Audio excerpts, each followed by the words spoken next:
সুপ্রিয় উচ্চ মাধ্যমিক পরীক্ষার্থী বন্ধুরা, তোমাদেরকে আমাদের এনজয় এক্সাম ইউটিউব চ্যানেলে স্বাগত জানাই। সামনেই তোমাদের রয়েছে থার্ড সেমিস্টারের বাংলা বিষয়ের পরীক্ষা। দ্বাদশ শ্রেণী তোমরা ক্লাস 12 যদি পড়ে থাকো, তাহলে তোমাদের জন্য আজকের আমাদের বিশেষ প্রশ্নপত্র ও উত্তর সহ ভিডিও। হ্যাঁ, তোমরা একেবারে ঠিকই শুনেছো।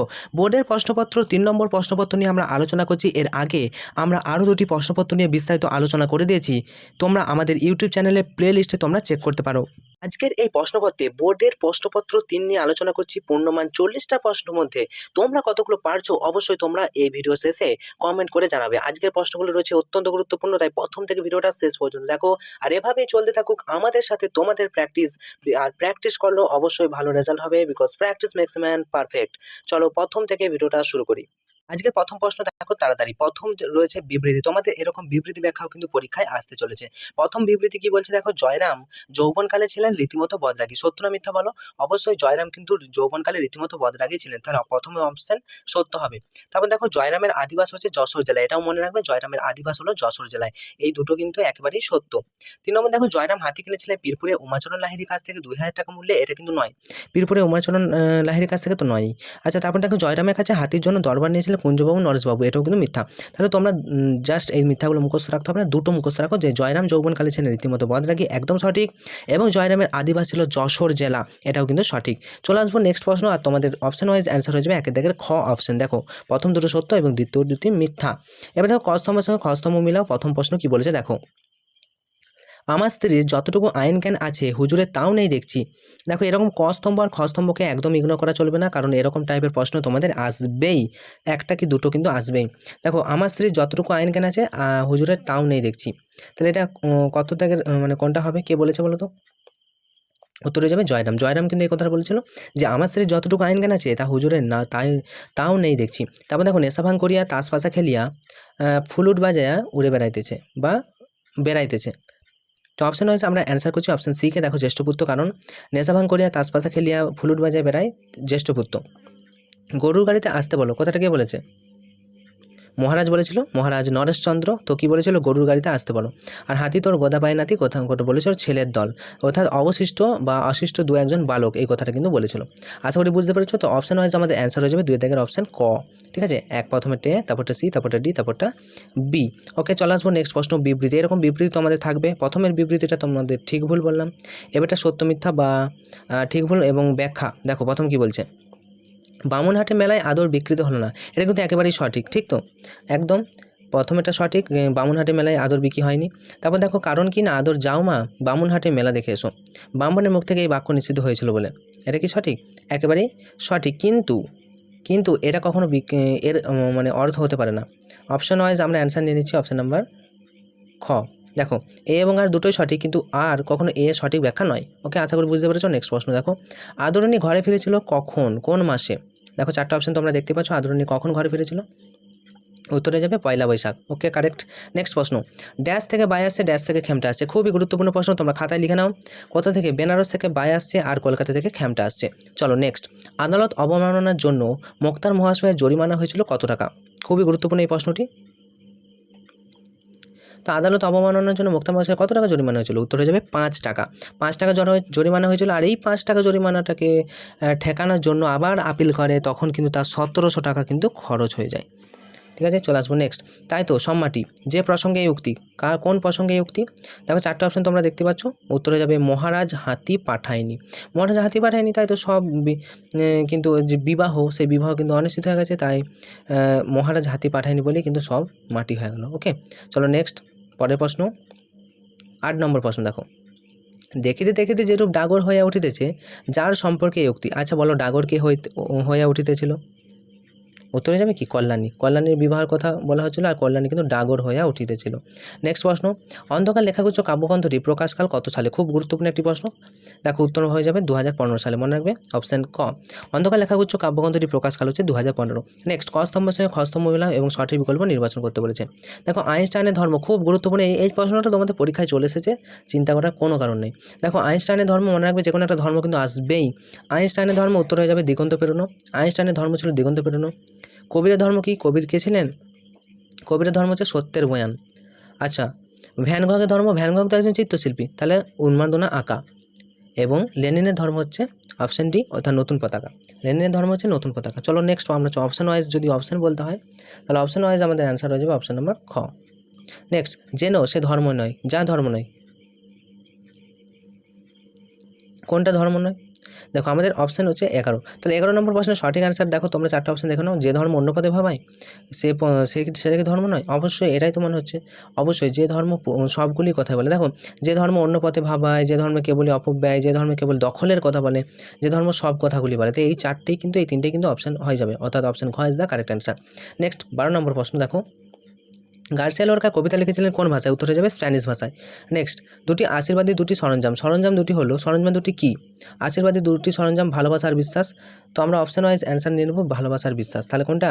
এই দুটি হচ্ছে আমাদের জীবনের আশীর্বাদ এবং এই দুটি হচ্ছে সরঞ্জাম, ঠিক আছে, বিশ্বাসেও ভালোবাসা। নেক্সট প্রশ্ন 14 নম্বর প্রশ্ন, দিগ্বিজয় রূপকথা অনুসারে বা কবিতা অনুসারে বিশ্বাসের সঙ্গে সম্পর্কযুক্ত নয় কোনটা? দেখো বিশ্বাসের সঙ্গে পুষ্পক রথ সম্পর্কিত, সপ্তডিঙা সম্পর্কিত, মন্ত্রপুত অসি আর জাদু অশ্ব। তো অপশন ওয়াইজ আমাদের মন্ত্রপুত অসি হয়ে যাচ্ছে, কারণ জাদু অশ্ব, সপ্তডিঙা, পুষ্পক এগুলো সবই বিশ্বাসের সঙ্গে জড়িত, আর মন্ত্রপুত অসি ভালোবাসার সঙ্গে জড়িত।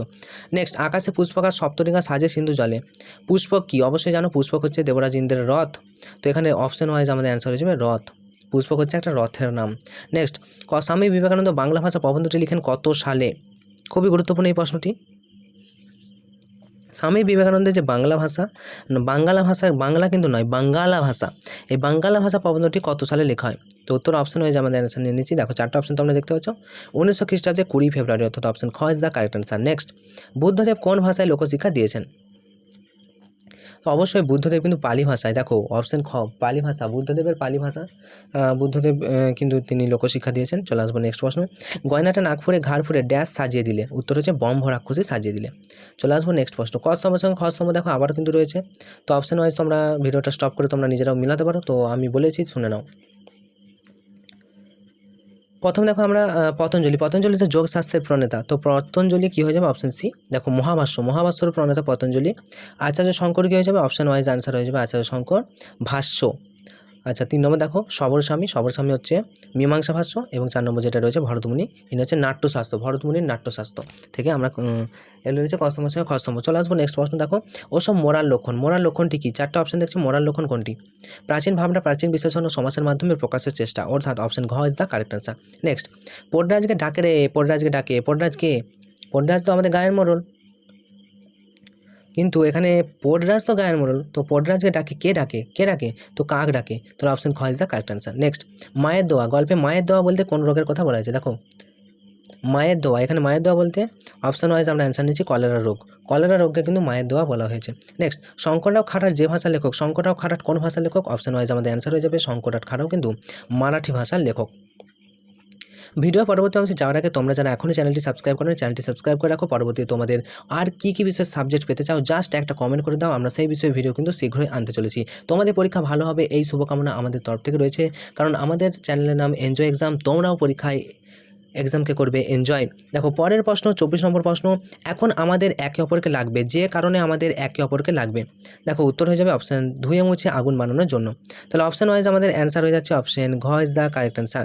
নেক্সট, আমরা দেখো 25 নম্বর প্রশ্ন কী বলছে দেখো, আমরা আবার সেই রকম এক জুড়ি কবিতায় এই জুড়ির যে বৈশিষ্ট্যগুলি কবি তুলে ধরেছেন তার সঠিক ক্রমটি হলো, 4টা অপশন তোমরা দেখে নাও এবং তোমরা যে বই বার করো, এবং বই বার করার পরে 4টা অপশনের মধ্যে কোনটা সঠিক অ্যান্সার হবে তোমরা ভাবো, কারণ এই যে প্রশ্নগুলো রয়েছে না, এই যে কবিতাগুলো, এই কবিতাগুলোর লাইন বাই লাইন তোমাদেরকে দেখাতে হবে। তো আমরা অপশন ওয়াইজ তোমাদেরকে অ্যান্সার বলেছি, তোমরা বইয়ে মিলিয়ে নাও। অপশন ওয়াইজ দেখো প্রথম অপশনটাই নিচ্ছি 2, 1, 3, 4, প্রথমে 2 নম্বর হবে, তারপরে 1 নম্বর, 3 নম্বর, তারপর 4 নম্বর। ওকে, চলো নেক্সট প্রশ্ন 26 নম্বর প্রশ্ন কী বলেছে দেখে নাও। বলছে মাতৃভাষা শেখানোর পদ্ধতি, অন্য ভাষা শেখার পদ্ধতি উদ্ভাবন, অনুবাদ নীতি, লিপি প্রণালীর প্রণয়ন, লিপি প্রণালীর উদ্ভাবন, পরিমার্জনা ও সংশোধন, বানান সংস্কার, ভাষা পরিকল্পনার দিক থেকে রাষ্ট্রভাষা ও সংযোগের ভাষা ইত্যাদি বিষয়ে সিদ্ধান্ত গ্রহণ করাকে সমাজ ভাষা বিজ্ঞানের একটি গুরুত্বপূর্ণ শাখা। অবশ্যই এটা কোন শাখা? উত্তর হয়ে যাবে অপশন ক প্রয়োগমূলক ভাষাবিজ্ঞান। এরা ভাষা শেখানোর পদ্ধতি নিয়ে আলোচনা করে, ডাইরেক্ট অন্য ভাষা শেখার পদ্ধতি উদ্ভাবন করে, অনুবাদ নীতি, বানান সংস্কার করে, ভাষা পরিকল্পনা করে, লিপির প্রণালীর উদ্ভাবন করে। তো এটা তো অবশ্যই প্রয়োগ করে, অবশ্যই প্রয়োগ ভাষামূলক বা প্রয়োগমূলক সমাজ ভাষা বিজ্ঞান। চলে আসবো নেক্সট 27 নম্বর প্রশ্ন, ভাষা সৃষ্টি ও প্রয়োগে মস্তিষ্কের কোন গোলার্ধে বিশেষ ভূমিকা গ্রহণ করে?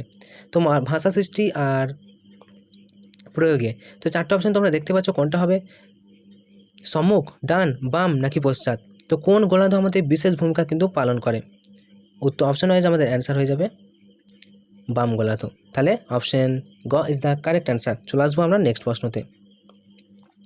Style is the man himself শৈলী সম্পর্কে উক্ত মন্তব্যের প্রবক্তাকে। দেখো, style is the man himself শৈলী সম্পর্কে উক্ত মন্তব্যের প্রবক্তা। অপশন ওয়াইজ আমরা অ্যান্সার নিয়ে নিচ্ছি অপশন গ অর্থাৎ বুফো। নেক্সট, বাক্যের অধিঘটন এবং অধঘটন দুই স্তরেই শব্দগত, অন্বয়গত এবং শব্দার্থগত ও ব্যাকরণগত সফল প্রয়োগেই শৈলীর স্বাতন্ত্র্য গড়ে ওঠে। ড্যাশের সফল প্রয়োগে। চারটে অপশন তোমরা দেখতে পাচ্ছ, কোনটার হবে? অবশ্যই ঠিক বলেছ, বিচ্যুতি। এই বিচ্যুতির সফল প্রয়োগে কিন্তু শৈলীর স্বাতন্ত্র্য গড়ে ওঠে। চলে আসবো 30 নম্বর প্রশ্ন। চার্ট থেকে, ডায়াগ্রাম দেখে তোমাদের সঠিক বিকল্প বেছে নিতে হবে। কোনটা কিসের সাথে সম্পর্কিত? দেখো, অঘোষ অল্পপ্রাণ, এটা হচ্ছে প, ট, ছ বলেছে। তারপরে উষ্ণধ্বনি বলেছে দন্তস্ব তালবস্য হ, ঘিষ্টধ্বনি এগুলো বলেছে। তো প্রথমে দেখো আমরা অঘোষ অল্পপ্রাণ প, ট, ছ এগুলো কিন্তু নয়, তাহলে এটা মিথ্যা হচ্ছে। উষ্ণধ্বনি কিন্তু এটা সত্য, একেবারেই সত্য। দেখো, দন্তস্ব, তালবস্য, হ, পেটকাটা বন্ধনস্ব এগুলো কিন্তু সব উষ্ণধ্বনির মধ্যেই পড়ছে। আর ঘোষ মহাপ্রাণ, এটা ভ, ঘ আর ধ এগুলো কিন্তু ঘোষ মহাপ্রাণ। তাহলে অপশন ওয়াইজ আমাদের অ্যান্সার হয়ে যাচ্ছে অপশন নাম্বার গ। দেখে নাও। চলে আসবো নেক্সট 31টি প্রশ্ন, খুব গুরুত্বপূর্ণ 31 নম্বর প্রশ্নটি দেখো।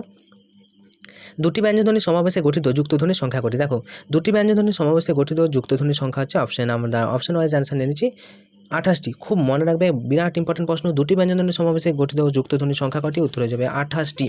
নেক্সট, পাশাপাশি উচ্চারিত দুটি ব্যঞ্জনধ্বনির সমাবেশকে কী বলে? খুবই গুরুত্বপূর্ণ একটি প্রশ্ন, স্টার মার্ক করা প্রশ্ন। উত্তর হয়ে যাবে গুচ্ছধ্বনি। পাশাপাশি উচ্চারিত দুটি ব্যঞ্জনধ্বনির সমাবেশকে কিন্তু গুচ্ছধ্বনি বলে। নেক্সট, সন্দেশ শব্দটি অর্থ পরিবর্তনের ধারাটি হলো সন্দেশ শব্দের অর্থ পরিবর্তনের ধারা কী হবে? উত্তর হয়ে যাবে অর্থের সংশ্লেষ, অর্থাৎ অপশন খ is the correct answer. Next, থিসরাসের শব্দ বিন্যস্ত থাকে কীভাবে? উত্তর হবে বিষয় অনুক্রমিক, অর্থাৎ অপশন গ ইজ দ্য কারেক্ট অ্যান্সার। থিসরাসের শব্দটা বিন্যস্ত থাকে বিষয় অনুক্রমিকভাবে। নেক্সট, অন্ন শব্দের আদি অর্থ হলো যে কোনো খাদ্য, আর পরিবর্তিত অর্থ হচ্ছে ভাত। তাহলে অন্য শব্দের আদি অর্থ যদি পরিবর্তিত খাদ্য হয়, যে কোনো খাদ্য হয় আর পরিবর্তিত অর্থ হচ্ছে ভাত হয়, তাহলে কি হবে? দেখো, অপশন গ মধ্যে আমরা সব ঠিক অ্যান্সার নিচ্ছি, যে বিবৃতি 1 এবং বিবৃতি 2 উভয় কিন্তু সঠিক। দেখো, অন্ন মানে হচ্ছে খাবার। তো আগে কি মনে হতো? অন্ন জল খেয়ে যাও। অন্ন জল মানে কি? যে কোনো খাবার খেয়ে যাও। কিন্তু এখন অন্ন শব্দের অর্থ শুধুমাত্র ভাত, ঠিক আছে, শুধুমাত্র ভাত। তারপরে কি বলছে? বিবৃতি 2, এটি অর্থ সংকোচ। দেখো, আগে বোঝাতো কি যে কোনো খাদ্য মানে অনেক বেশি, আর এখন শুধুমাত্র ভাত, তাহলে তো অর্থের সংকোচ হয়ে গেল, কমে গেল। তো তাই এটি অর্থের সংকোচ। তাহলে অপশান আমাদের দুটোই কিন্তু সঠিক হয়ে যাচ্ছে। 36 নম্বর প্রশ্ন দেখো কি বলেছে, যে ক স্তম্ভের সঙ্গে খ স্তম্ভ মিলিয়ে সঠিক বাক্যটি কিন্তু নির্বাচন করতে বলছে। প্রথম কয়ার সঙ্গীতের প্রবর্তককে। চারটা অপশন তোমাদেরকে বলছি, দেখো প্রথমে ডাইরেক্ট অ্যান্সার দেখো। প্রথম কয়ার সঙ্গীতের প্রবর্তক হচ্ছে আমাদের মদন মোহন চট্টোপাধ্যায়। নেক্সট, হাফ আগ্রাই গানের প্রবর্তক কে?